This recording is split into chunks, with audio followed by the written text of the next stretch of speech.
اس نے سندس سے پوچھا کہ تمہیں اس رشتے پر خوشی ہے؟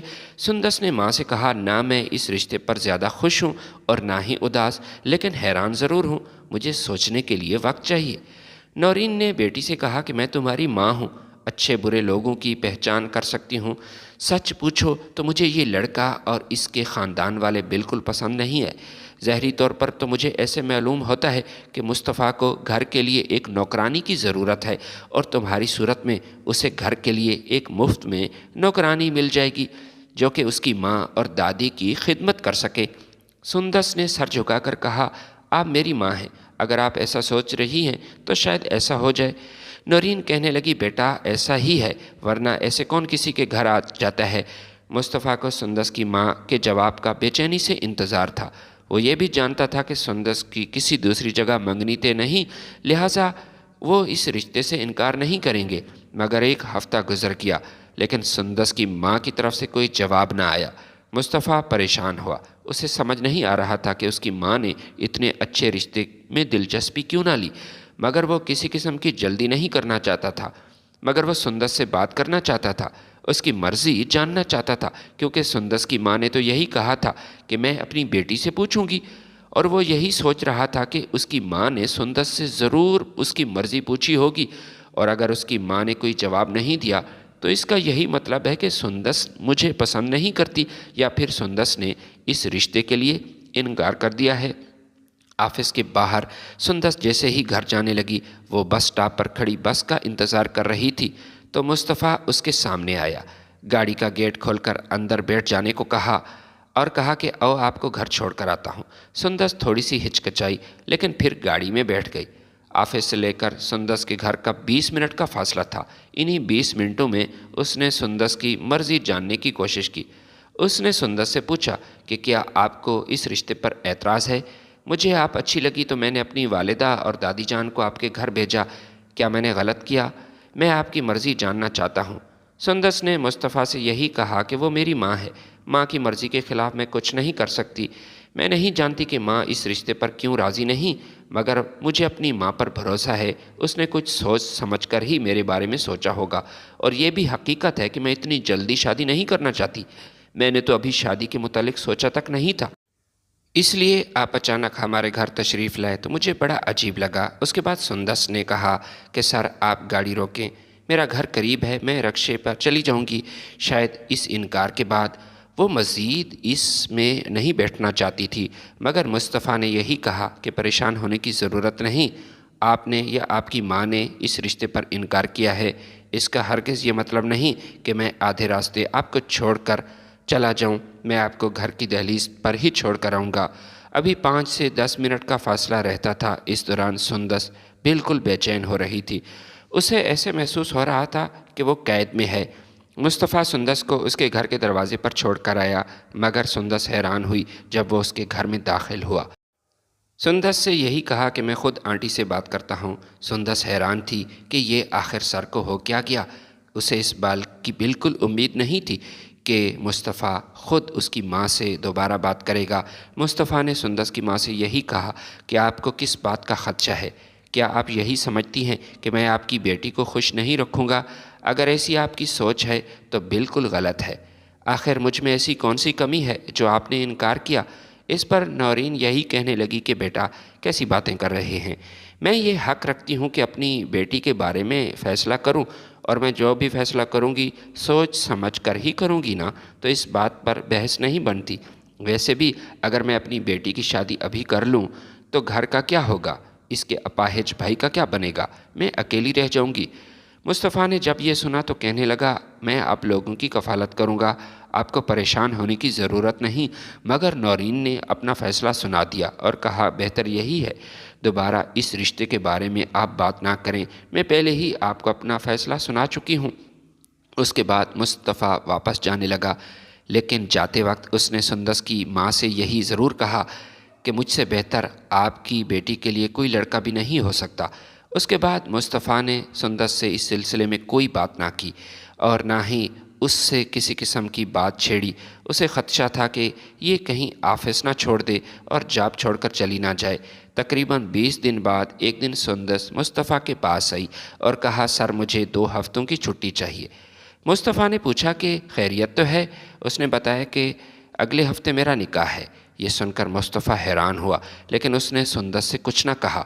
مصطفیٰ نے سندس کو چھٹی دے دی لیکن اس کے بعد اس نے اس بات کا پتہ لگایا کہ آخر سندس کی شادی کس کے ساتھ ہو رہی ہے، اور سندس کے چہرے سے بھی ایسے ہی محسوس ہوتا تھا کہ وہ اپنی ماں کی مرضی کے مطابق اپنا فیصلہ نہیں کرتی، بس ماں کی مرضی پر چل رہی ہے۔ اس نے اپنے خاص گارڈ لیاقت سے بات کی اور کہا لیاقت، تیرا مالک آج تیرے ذمے اہم کام لگانے والا ہے۔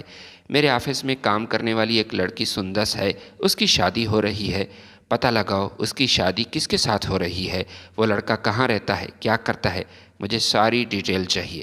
لیاقت نے اپنے مالک سے کہا کہ پریشان ہونے کی ضرورت نہیں، آپ کو ساری ڈیٹیل مل جائے گی۔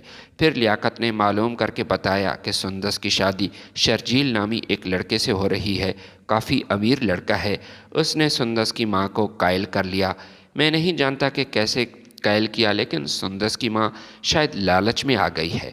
مصطفیٰ نے اپنے ملازم سے کہا کہ یہ شادی کسی بھی صورت نہیں ہونی چاہیے۔ لیاقت ابھی تک سندس کا لگا ہوا وہ تھپڑ نہیں بولا تھا، لہٰذا اس نے دل میں یہی سوچا کہ اچھا موقع ہے بدلہ لینے کا۔ سر بے فکر ہو جائے، یہ شادی نہیں ہوگی۔ آج شرجیل بہت بڑی گاڑی پر سندس کے گھر آیا اور اس کی ماں سے کہا کہ میں سندس کو شاپنگ کروانا چاہتا ہوں۔ وہ سندس کو لے کر واپس جا رہا تھا کہ لیاقت نے اپنے ساتھیوں کے ذریعے انہیں گھیر لیا، پھر دونوں کو اغوا کر کے نامعلوم مقام پر لے گئے۔ شرجیل بار بار اسے دھمکی دے رہا تھا کہ جو حرکت تو نے کی ہے تجھے ضرور اس کی سزا ملے گی، مگر لیاقت دھمکیوں میں آنے والا نہیں تھا۔ اس نے دونوں کو رسیوں سے باندھ لیا۔ سندس کی آنکھوں میں آنسو تھے اور وہ یہی کہنے لگی کہ اگر مجھے نہیں چھوڑنے والے تو گھر جا کر میرے اپاہج بھائی کو مار ڈالیں، کیونکہ شام تک میں واپس نہ گئی تو میرا بھائی ضرور مر جائے گا۔ لیاقت مصطفیٰ سے بات کرنے لگا۔ مصطفیٰ نے کہا کہ انہیں آزاد کر دو۔ سندس واپس گھر آ گئی اور مصطفیٰ شرجیل کے بارے میں مزید جاننا چاہتا تھا، مگر یہ معاملہ اتنا آسان نہیں تھا۔ ایک ایسے آدمی کی ضرورت تھی جو شرجیل کے بہت قریب ہو، کیونکہ مصطفیٰ کو اس بات پر شک تھا کہ شرجیل جیسا اپنے آپ کو ظاہر کر رہا ہے ویسا بالکل نہیں۔ وہ کسی صورت یہ نہیں چاہتا تھا کہ سندس کو نقصان پہنچے۔ کسی طرح انہوں نے شرجیل کے گھر کام کرنے والے مالی کی مدد لی۔ وہ پچھلے 2 سال سے شرجیل کے گھر کام کر رہا تھا اور اس کی حقیقت سے واقف تھا۔ مالی نے انہیں بتایا کہ اس سے پہلے یہ کئی شادیاں کر چکا ہے، یہ شادی کے نام پر لڑکیوں کی خرید و فروخت کرتا ہے۔ اس نے اس بات کی پیش گوئی کی کہ شادی سے 2 دن پہلے یہ اپنے گھر میں ایک پارٹی کا انعقاد کرے گا، جس میں یہ اپنی ہونے والی دلہن کو اپنے دوستوں کے ساتھ ملائے گا۔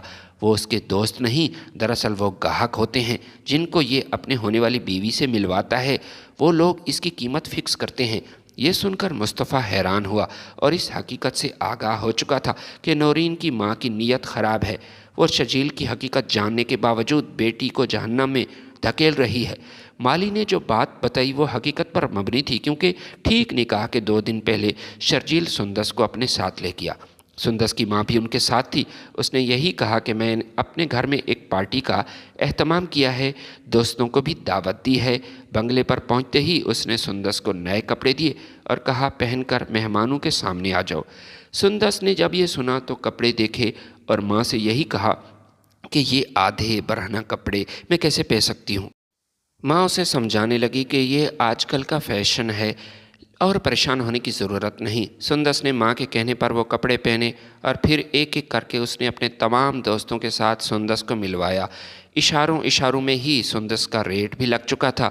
شرجیل سمجھ رہا تھا کہ وہ اپنے مقصد میں کامیاب ہے اور اس کی لالچی ماں بھی اتنا بڑا گھر دیکھ کر بیٹی کا سودا کر چکی تھی کہ مصطفیٰ وہاں پولیس کو لے کر آیا۔ اس کے گھر پر اچانک چھاپا لگایا۔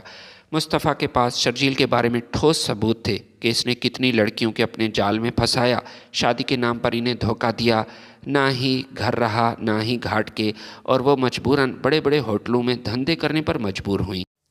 سندس کی قسمت اچھی تھی کہ ایک احساس کرنے والا، کوئی اسے چاہنے والا تھا۔ موقع پر شرجیل کو گرفتار کیا گیا اور اس کے وہ گاہک جو دوستوں کی شکل میں آئے تھے ان کو بھی پکڑا گیا۔ عدالت میں ثبوت پیش کیے گئے اور گواہ بھی شرجیل کا تعلق بہت بڑے گینگ سے تھا، اس بات کی گواہی ملی تھی۔ تقریباً 20 لڑکیوں کو وہ شادی کے نام پر دھوکہ دے چکا تھا اور پھر ان کو آگے فروخت کر چکا تھا، اور اب سندس کی باری تھی۔ مصطفیٰ نے سندس اور اس کی ماں کو گھر چھوڑا۔ رات کو سندس اپنی ماں سے یہی پوچھ رہی تھی کہ ماں، آپ شرجیل کی حقیقت سے واقف تھی؟ اس کی ماں خاموش تھی، وہ مکمل طور پر خاموش رہی۔ اگلی صبح سندس آفس میں آئی، اس کی نظریں جھکی تھی اور تھکاوٹ بھی بہت تھی، جیسے ساری رات نہ سو سکی ہو۔ اس نے سر جھکا کر کہا، سر، آپ مجھ سے شادی کرنا چاہیں گے؟ اگر آپ مجھ سے شادی کرنے کے خواہش مند ہیں تو کل اپنی ماں اور دادی کو ساتھ لے کر گھر تشریف لیں۔ یہ میرا فیصلہ ہے، میری ماں کا نہیں، اور مجھے زندگی میں اپنا فیصلے کرنے کا حق ہے۔ یہ کہہ کر سندس واپس چلی گئی۔ مصطفیٰ کے چہرے پر مسکراہٹ تھی جو کہ وقت گزرنے کے ساتھ ساتھ بڑھ رہی تھی۔ اسے اس بات کی خوشی تھی کہ سندس نے اپنی زندگی کا خود فیصلہ کیا۔ سندس گھر واپس آئی تو ماں نے کہا، کیا ہوا، اتنی جلدی کیسے واپس آ گئی؟ کیا مصطفیٰ نے تجھے جاب سے نکال دیا؟ مجھے پہلے ہی یقین تھا کہ اس واقعے کے بعد وہ تجھے جاب سے نکال دے گا۔ سندس نے ماں سے کہا، ماں، آپ کے اندازے شروع سے ہی غلط ثابت ہوئے۔ پہلے مصطفیٰ کے بارے میں آپ کا اندازہ تھا کہ وہ اپنی دادی اور ماں کے لیے مجھے نوکرانی کے طور پر گھر رکھنا چاہتا ہے، حالانکہ یہ بات غلط تھی۔ آپ تو اپنی بیٹی کے لیے ایک اچھا گاہک تلاش کر رہی تھی، اور شرجیل کی صورت میں آپ کو وہ گاہک مل بھی گیا تھا۔ میں آپ سے ایک بات پوچھنا چاہتی ہوں، کیا میں آپ کی سگی بیٹی نہیں؟ کیا میں آپ کا اپنا خون نہیں؟ اس کی ماں خاموش تھی۔ سندس نے یہی کہا کہ سر، مصطفیٰ نے مجھے پرپوز کیا تھا تو میں اپنا جواب سنا کر اسے آئی ہوں۔ کل اس کی ماں اور دادی ہمارے گھر آ رہے ہیں۔ آپ مجھ پر ایک احسان کیجیے گا اور اس رشتے کے لیے اپنی رضامندی ظاہر کیجیے گا۔ ماں نے جب یہ سنا تو ہاتھ جوڑ کر معافی مانگنے لگی، کہنے لگی، بیٹی، میں غلط تھی۔ تمہارے باپ کی وفات کے بعد میں غلط راستے پر چل پڑی اور مجھے راستہ دکھانے والا کوئی بھی نہیں تھا۔ بیٹی، میں تمہارا شکریہ ادا کرتی ہوں کہ تو نے ماں کو غلط صحیح بتایا، ہو سکے تو مجھے معاف کر دینا۔ اگلے دن مصطفیٰ اپنی ماں اور دادی کے ساتھ سندس کے گھر آیا اور پھر رشتے کی بات ہوئی۔ مصطفیٰ بہت خوش تھا کہ اسے ایسی ساتھی ملی جیسی وہ چاہتا تھا۔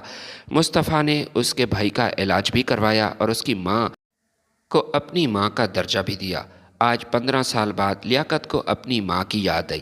وہ دل میں یہی سوچنے لگا کہ اگر سندس کی ماں راہ راست پر آ سکتی ہے تو میری ماں کیوں نہیں؟ آج وہ بہت رویا تھا۔ 15 برس بعد اس نے مصطفیٰ سے کہا کہ مالک، میں گھر واپس جانا چاہتا ہوں، میں اپنی ماں کے پاس جانا چاہتا ہوں، ہو سکتا ہے وہ زندہ ہو۔ مگر جب وہ گھر آیا تو گھر کھنڈر کی صورت میں بنا تھا، گھر میں رہنے والا کوئی نہیں تھا۔ پڑوسیوں نے اسے بتایا کہ اس کا بیٹا جب سے گھر چھوڑ کر چلا گیا، وہ ذہنی مریضہ بن چکی تھی، گلی گلی میں اپنے بیٹے کو تلاش کرتی تھی اور روتی تھی۔ پھر ایک رات وہ ایک گندے نالے میں گر گئی۔ صبح نالے سے اس کی لاش نکالی گئی اور قریبی قبرستان میں اسے دفنا دیا گیا۔ لیاقت اپنی ماں کی قبر پر بہت رویا تھا، اپنی ماں کے لیے مغفرت کی دعائیں مانگتا رہا اور ساتھ ساتھ اپنی ماں سے معافی مانگتا رہا کہ میری ماں، مجھے معاف کر دے، میں نے آنے میں بہت دیر کی، تجھ سے غلطی ضرور ہوئی تھی، لیکن اللہ غلطیاں معاف کرنے والا ہے، ہو سکے تو مجھے معاف کر دینا۔ لیاقت اپنے مالک مصطفیٰ کے پاس واپس آیا، مگر اب وہ اس گھر میں دوبارہ اسے آباد کرنا چاہتا تھا۔ لیاقت کی شادی ہوئی تو مصطفیٰ کی اجازت سے ہی اس نے اپنی بیوی کو ادھر لے آیا، اس کھنڈر کو دوبارہ ایک گھر میں تبدیل کیا، کیونکہ اس گھر سے اس کی یادیں وابستہ تھیں۔